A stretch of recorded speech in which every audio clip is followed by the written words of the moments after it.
chapter 2. We'll start at verse 7. We'll read probably from 7 through 12. It says, "And 50 men of sons of the prophets went and stood to view afar off, and they too stood by Jordan. And Elijah took his mantle," this is his cloak, "and wrapped it together, and smote the waters, and they were divided hither and thither, so that they too went over on dry ground.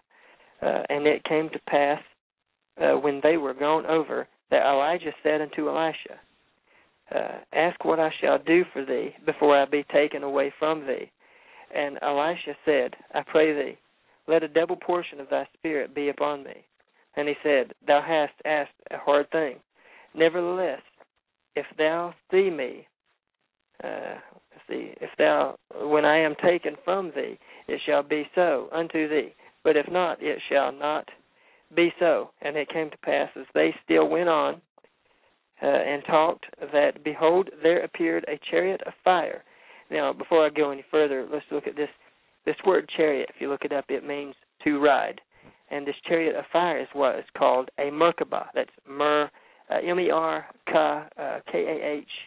or it might be K-A, then Ba, B-A-H, which is, this means mind, body, and spirit.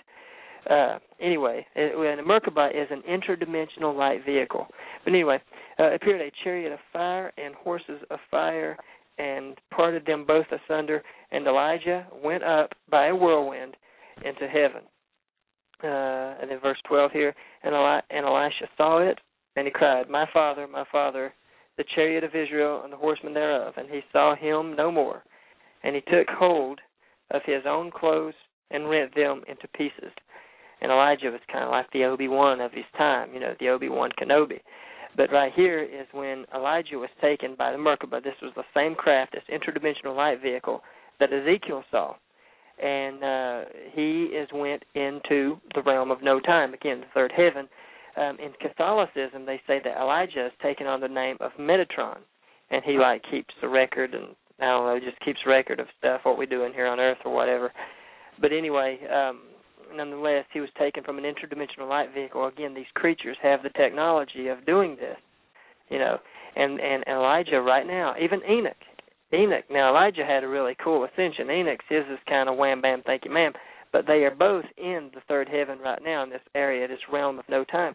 Now, if you go over into Revelations chapter 12, again, let me pull up my bookmarks here, and because Enoch and Elijah actually come back to earth. And some people say, well, it's Elijah and Moses. No, it's not Moses, because the Bible says it is appointed that every man must die. Moses died. Enoch and Elijah has not. In Revelations chapter 11, we'll begin reading here at verse 3. It's Revelations chapter 11, verse 3, and it says, And I will give power unto my two witnesses. This is Enoch and Elijah. And they shall prophesy 1,260 days, clothed in sackcloth. Now, these guys, Enoch and Elijah, you're going to have, this is what's cool, you got these two guys on the earth. You have the rapture that had happened. Then you're going to have Satan, actually, these creatures to come from space. So there's going to come a time when people are going to see, I don't know if you'd even call it UFO invasion, but they're actually going to walk among us and share their technology. You can actually walk up and shake the hand of Satan, and he will make you see. If you are blind, he will make you see. If you want to walk, get up and walk. Of course, there'll be a small price to pay for that. But anyway, these are two olive trees and the two candlesticks standing before the God of the earth. And if any man will hurt them, fire proceedeth out of their mouth and devoureth their enemies. Now, these are two men that cannot die. No matter what you do, you could put a gun to their head and blow their brains out. They will not die. If any man will hurt them, he in this manner will be killed. These have the power to shut heaven, that it rain not in the days of the prophecy. So as long as they're on the earth, they can control, these are two insane Jedis walking upon the earth. They have power over the waters and to turn them to blood and to smite the earth with all the plagues as often as they will. And when they shall have finished their testimony, the beast that ascendeth out of the bottomless pit shall make war against them, and shall overcome them, and kill them, and their dead bodies shall lie in the street of that great city. And let me back up a little bit. Of that great city, which spiritually is called Sodom and Egypt, where also our Lord was crucified. And they of the people and kindreds of tongues and nations, just talk about everybody of the world, people be on the internet, on TV, they're going to actually see, it says here, see their dead bodies 3 days and a half, and shall not suffer their dead bodies to be put in graves. They're going to love it when they're dead, and they're going to actually give gifts to each other. Verse 10 says, and they that dwell upon the earth shall rejoice over them and make merry, and shall send gifts one to another, because these two prophets tormented them that dwelt on the earth. In verse 11, and after these days and a half, the Spirit of life from God entered into them. The cosmos here gives them the Spirit of life back. And they stood upon their feet, and great fear fell upon them which saw them. And they heard a great voice from heaven, saying unto them, come up hither. And they ascended up into heaven in a cloud, and their enemies beheld them. And the same hour was there a great earthquake, and the 10th part of the city fell, and in the earthquake were slain of men 7,000, and the remnant were afraid and gave glory to the God of heaven. And we'll stop there. This is some crazy technology going on here, that the universe is just pouring out this cosmic power, and these two humans, have been in the realm of no time. They come to Earth, they die, and then they go back up into the realm of no time to finish their Jedi works. Go ahead, take it away, Dr. Rue, before I start preaching. Well, I was going to say, I just wanted to mention some of the scientific evidence that time travel would be possible. And, of course, there's first what we call time dilation, which we've proven. This is the ideas of time travel is that the solutions to some of the equations in special and general relativity formulated by Einstein would allow for time travel, that we have the geometries of space-time rendering time travel feasible. Now, here's an example. When you travel close to the speed of light, time for you actually slows down. So that if an astronaut was traveling, say, 90% of the speed of light and came back to Earth in 4 years, he might have found that Earthlings had already advanced 20 years because he's traveling so fast. It's an amazing concept that we've proved it. In fact, we've proved it in the cyclotron, where subatomic particles are accelerated to near the speed of light, and their half-lives actually are increased because they've traveled so fast. So if we could exceed the speed of light, then we possibly could travel back in time.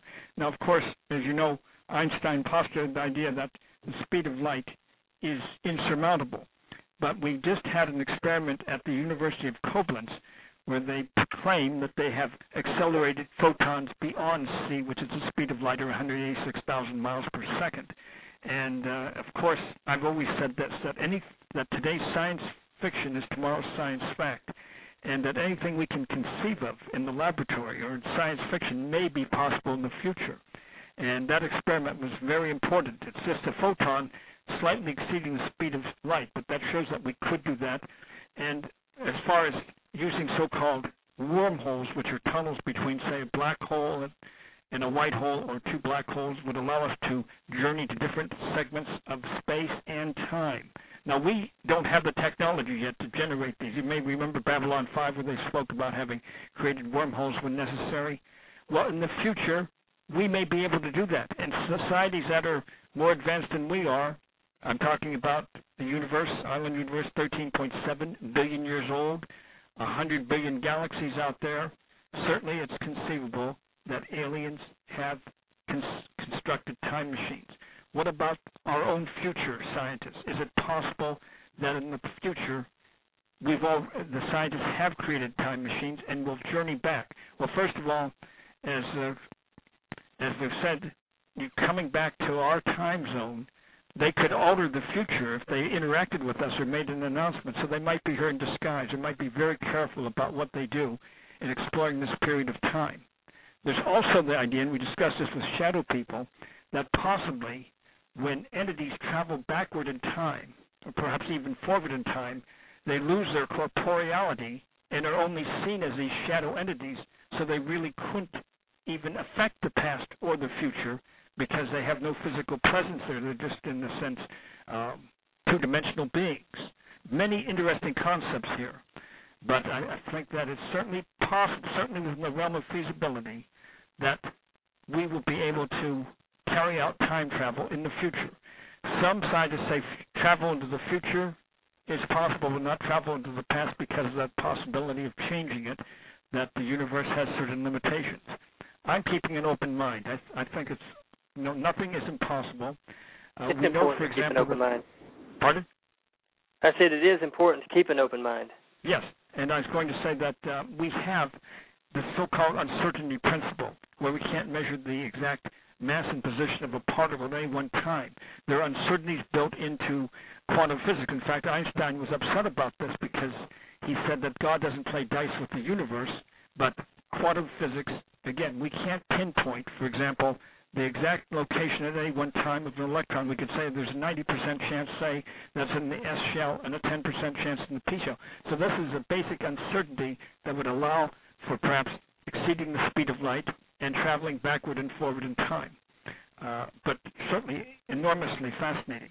And let me ask you right off, do you have a favorite movie or TV show dealing with time travel? Yeah, and I like the film Donnie Darko. Those of you listening, definitely check that movie out. Go on piratebay.org and download it. Donnie Darko. This film, it goes into a lot of detail with time travel.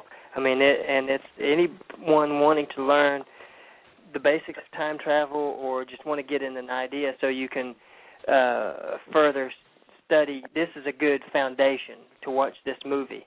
And it also would help to have Wikipedia by your side, too, when you're watching this film.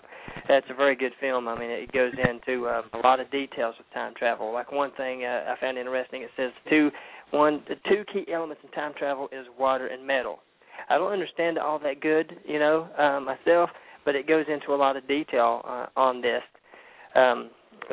So Donnie Darko, definitely check it out. But, Doctor, what is the thing with the water and metal? I guess the water is the actual portal and the metal is the physical element, right? Well, I'm not sure I accept that, so I got you.